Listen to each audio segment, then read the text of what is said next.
político, para el poder religioso. Y entonces cuando investigué y cuando escribí, y aquí está la novela, me parecía que esta joven de apenas 19, 20 años, que había sido una rebelde realmente asombrosa para ese momento de su vida, ¿no? Pensemos que ella fue fusilada en 1848, el 18 de agosto de 1848, en la primera mitad del siglo XIX y mucho más, las mujeres cumplían los mandatos sociales que imponían los padres, los hombres, digamos. Las mujeres eran la esposa de, la hija de o la madre de, no eran mujeres en todo caso, ¿no? Siempre en relación al vínculo que llevaban adelante. Entonces me parecía que esta chica realmente, ¿cómo aplauden? A vos. No, hay algo, no sé, hay como unas músicas. Esta joven, ¿no? Tan original, digamos, desafiante y rebelde, había no solamente desafiado la ley de su padre, ¿no? Su padre le ordenaba, la obligaba. En todo caso, los padres no obligaban, ¿no? Los padres decían, las hijas cumplían, salvo que te tocara una hija como Camila o algunas otras más, ¿no? Remedios de Escalada, Mariquita Sánchez de Thompson en su momento y después de Mendeville, ¿no? Mujeres que desafiaron ese corset en el que estaban, claro, que estaban, ¿no es cierto?, atrapadas. Bueno, entonces, no solamente desafía a su padre, que era un hombre rígido y convencional, sino que desafía por tres la ley del padre, ¿no? Su padre, el Padre Todopoderoso, desafía a Dios, ¿no es cierto? Más quiero decir que ella no abandona su religiosidad. Ella, que era catequista y que era católica, como toda Buenos Aires, como toda la provincia de Buenos Aires y todo el territorio. Pensemos que hacía poco que habíamos dejado de ser colonia de España, entonces la religión era un mandato imperante, importante. Entonces, bueno, ella continúa su religiosidad, sin embargo, desafía este mandato de Dios y el mandato de Dios en la tierra, que no era otro que Juan Manuel de Rosas, ¿no? Que era un hombre con todo el poder público. Entonces, me pareció que era una atrevida, digamos, que realmente había sido una atrevida y en buena hora. Por supuesto, no en buena hora porque termina fusilada a los 19, 20 años. Entonces esto me parece una tragedia horrorosa. Sin embargo, tal vez yo para calmar mi tristeza mientras iba investigando y mientras iba escribiendo, esta novela fue muy conmocionante para mí, fue escrita casi en un llanto constante, aunque yo ya sabía lo que pasaba, como todos, ¿no? Pero de cualquier modo era muy triste lo que yo iba contando. Me parece que ellos dos, Ladislao Gutiérrez, el sacerdote, ¿no? El cura del Socorro, y Camila O'Gorman, que en todo caso se fugan, ¿no? Aquel 11 de diciembre de 1847 y que terminan, ¿no?, recalando en Goya, ahí a la vuelta, con una ingenuidad impresionante, suponer que el aparato del Estado de Rosas no los iba a encontrar ahí nomás, era bastante ingenuo. Podrían haberse fugado en serio, ¿no? Podrían haber ido a Río de Janeiro, ella había salido con joyas y con dinerito, podría haberse comprado unos pasajes y realmente cruzar el río y después los océanos y, digamos, pero se van acá a la vuelta. Entonces, por supuesto, los encuentran. Y cuando ya la suerte está jugada, su vida ya estaba jugada y que serían fusilados, ella podría haber dicho, digamos, todos estos supuestos que no sucedieron, ella podría haber salvado su vida diciendo que había sido seducida y que había sido instigada por este hombre, este sátiro. Estas son las palabras usadas en aquel momento, ¿no? Sátiro.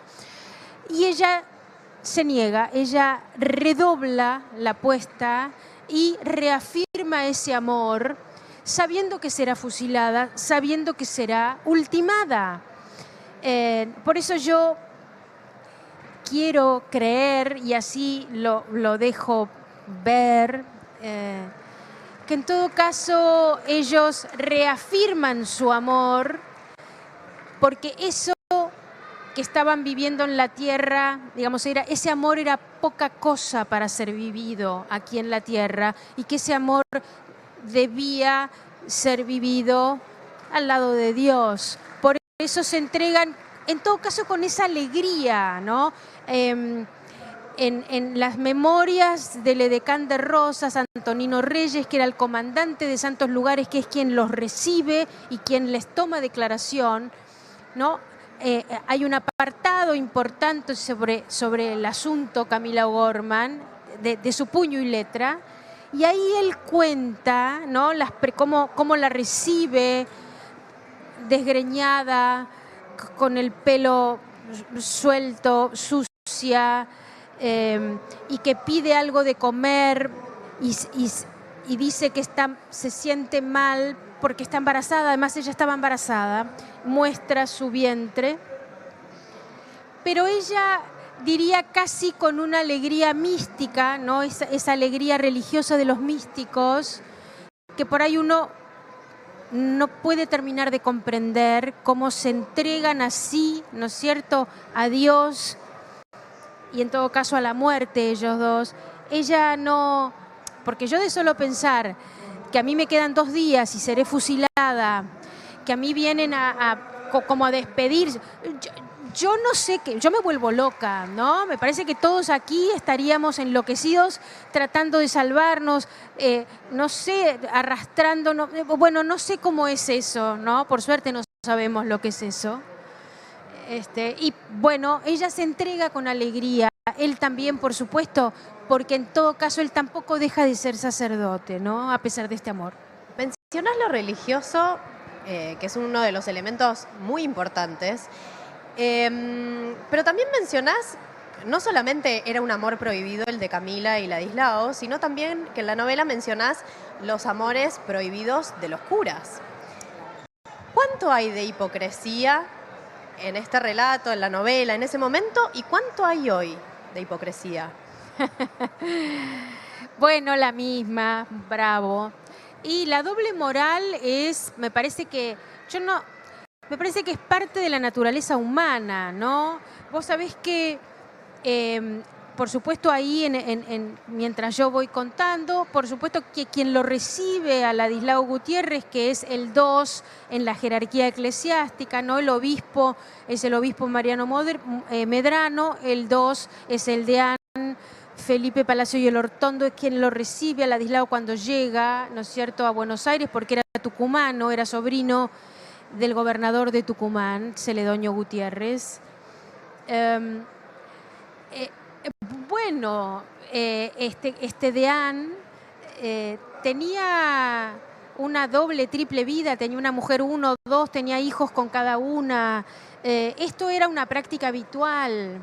Esto era además, Rosas había intentado poner un poco de orden, pero por supuesto esto era el status quo, ¿no? Vos sabés que se enviaban documentos anuales o cada tanto al Vaticano para dar cuenta del estado de la Iglesia con I mayúscula. Y se decía, ¿no?, que salvo dos religiosos, 2 sacerdotes, el resto bueno, no quisiera decir porque es un papelón, porque el resto andaba con una, digamos, esto era habitual. Entonces, claro, hoy pensamos que seguramente un sacerdote o una monja en la actualidad, si se enamorara de otra persona, ¿no? Se deja los hábitos, ¿no? Y puede vivir su amor. Digamos, si quiere hacerlo con la frente en alto. Seguramente también lo puede hacer a escondidas, ¿no? No serán fusilados quienes puedan prosperar con ese amor. Bueno, lo que sucede aquí es que estos dos jóvenes fueron castigados. Claro, por supuesto quien da la orden es Juan Manuel de Rosas, que era el hombre que tenía todo el poder. Sin embargo, el padre de Camila también pide castigo ejemplar porque era una deshonra para el apellido, para la familia. La Iglesia también pide castigo ejemplar porque, por supuesto, esto era una deshonra para la institución eclesiástica. Y la sociedad porteña también pide pan y circo, ¿no? No salen a enfrentar esta decisión nefasta y a rebelarse contra este horror, ¿no? Incluso la prensa opositora, estos jóvenes son usados políticamente. Esta es la desgracia. ¿Por qué crimen? Por haberse enamorado. Su crimen fue el amor. Esto es siniestro, ¿no? Es realmente nuestra tragedia shakespeariana, griega, ¿no? Del siglo XIX a la criolla, y que tiñe nuestra historia, ¿no? Hay ahí no una medalla, pero sí un estigma, ¿no? Y volvemos a el lenguaje religioso. Digamos, esta es una novela, o por lo menos a mí me despertó preguntas, me quitó, digamos, yo siempre fui muy taxativa, muy rígida con mis ideas, defendiéndolas, ¿no? A capa y espada. Y esta historia a mí me hizo vacilar un poco, ¿no es cierto? Me parece que nada es tan definitivo, ¿no? Y que la pasión, por lo pronto, la pasión de estos dos jóvenes, a veces, muchas veces, tiene un final infeliz, digamos. No todas las pasiones, cuando se llevan adelante, resisten a la tragedia, al padecimiento, ¿no? ¿Cuánto se inmiscuye lo religioso en los vínculos, en las relaciones? ¿Cuánto hay de eso? Bueno, en todo caso, lo religioso, sobre todo para aquellas personas que son creyentes, que siguen su religión, la que fuere, ¿no? Por ahí pueden llevar adelante el amor. El asunto es con la pasión, que no es lo mismo que el amor, ¿no? El amor es bastante más racional. La pasión es pura irracionalidad y desmesura y desborde y locura, ¿no? Bienvenida sea, digamos. Yo no estoy diciendo que anestesien, que todos pasemos a clavarnos una anestesia para no sentir porque además las pasiones te toman, digamos, precisamente, no se eligen, no se buscan, nos buscan a veces, ¿no? Y entonces sí creo que la vida en general está atravesada por lo religioso, porque bueno, son años, son siglos de esa pregnancia, ¿no? Que, digamos, que es casi parte de la naturaleza humana. Incluso diría que el ateísmo también tiene de religioso, ¿no? Digamos, esta cosa, este fervor, ¿no? Por el ateísmo o este fervor por Dios, en todo caso, son las dos caras de la misma moneda. Me parece que los seres humanos necesitamos creer en algo para vivir, para seguir adelante, ¿no? ¿Pero crees que esa religiosidad que se inmiscuye afecta distinto a las mujeres que a los varones? Bueno, mira, no sé si, en todo caso, seguramente acá empezamos a hablar de represión, pero bueno, me parece que en el caso de Camila O'Gorman y Ladislao Gutiérrez, un hombre y una mujer, ninguno fue víctima en todo caso. Yo te diría que Ladislao fue quien dudó más, quien en todo caso pensó que la estaba llevando a Camila a una situación que podía ser peligrosa, y ella es la que no duda. Fíjate aquí, ¿no?, lo que me estás preguntando, si las mujeres somos más víctimas o han sido más víctimas, ¿no?, de lo religioso, de este oscurantismo, de todo este asunto. Y yo te diría que quien no duda nunca es Camila. Claro, Camila tuvo una abuela, ¿no?, Madame Perichon, que era una señora francesa que desembarca a fines del siglo XVIII en Buenos Aires, con otro tipo de educación, más libre, más liberal, y elige a esa nietita para inculcarle o para enseñar, para que sea su discípula. Y Camila lo es, ¿no? Camila es instigada, qué horror, ¿no? Esto, no debería estar diciendo esto.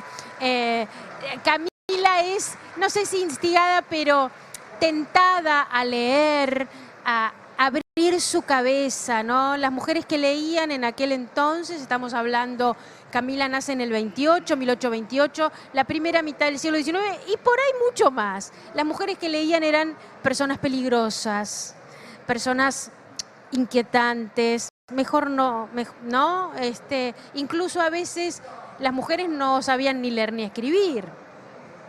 Entonces, bueno, Camila, por supuesto, sabía leer y escribir y había aprendido a leer tal vez textos prohibidos para una joven, para una muchacha, ¿no?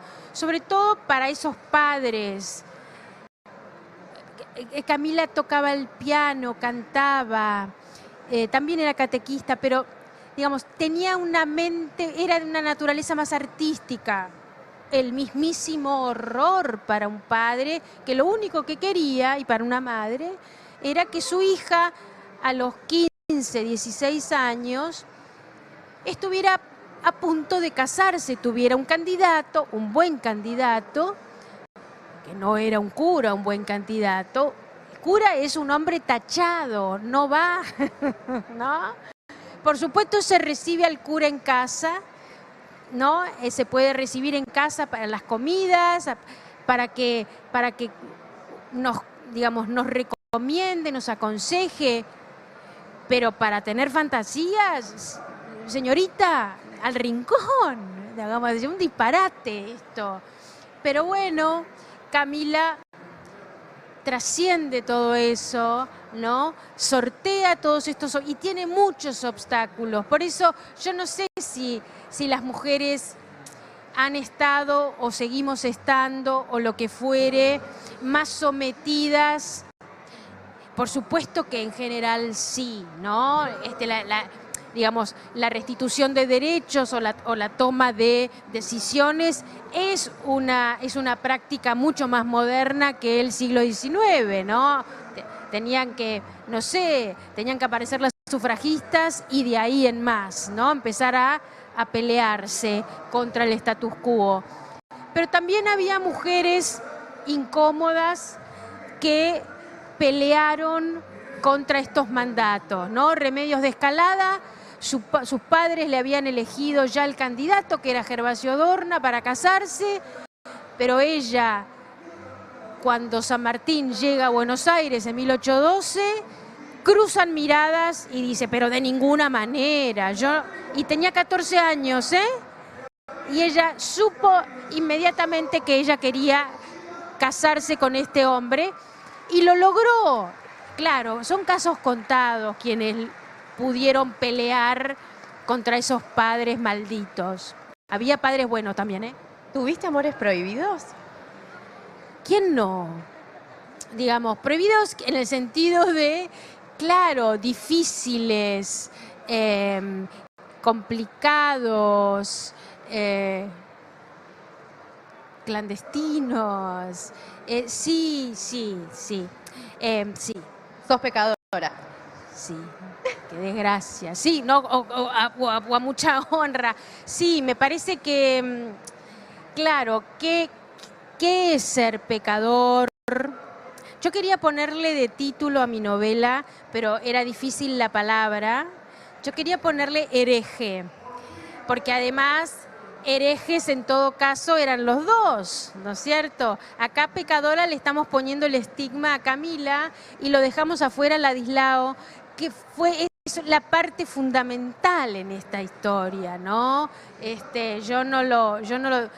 Nada, un hombre fascinante del que por supuesto yo me hubiera enamorado perdidamente, ¿no? Un hombre diferente, era un hombre preparado, suave, digamos, amoroso, conversador, digamos, era un candidato, claro, es que además era prohibido, entonces cuanto más interesante todavía si era prohibido, tenía sotana, eso es un poquito perturbador, no sé si a alguien le perturba, pero evidentemente sí, y lo que, bueno, las pasiones en general son precipitadas, enloquecidas y no dejan pensar mucho. Intento poder pensar y poder pelearme contra mi desmesura, que me resulta a veces complejo. He aprendido un poco a dosificarme, pero bueno, de eso se trata, de encontrar las dosis. Es el fuego que habita adentro. Por supuesto, es el fuego que tenemos todos dentro, ¿no? Todos bueno, incluso aunque esté reprimido, digamos, ahí está, ¿no? La llamita ahí está, a veces se insufla. Yo les quiero recomendar a todos Pecadora.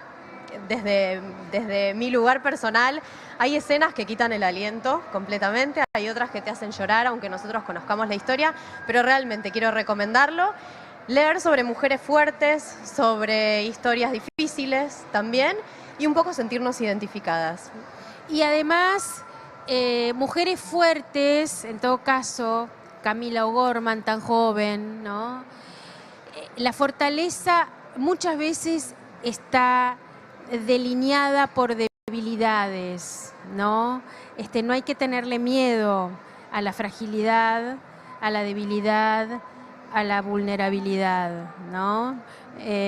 Y me parece que Camila, digamos, porque no se paraba arriba de un banquito a los gritos, no voy a decir, digamos, desde un inframundo andaba, ¿no?, siendo más fuerte que todos. Tan fuerte fue que entregó su vida por un amor. Esto no estoy recomendando que haya que entregar la vida por un amor de ninguna manera, de ninguna manera. Lo que quiero decir es que sus convicciones eran tan férreas y puso el cuerpo tanto que terminó muerta. Por eso la fortaleza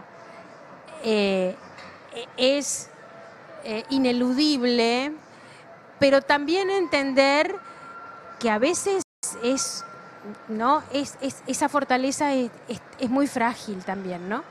Florencia.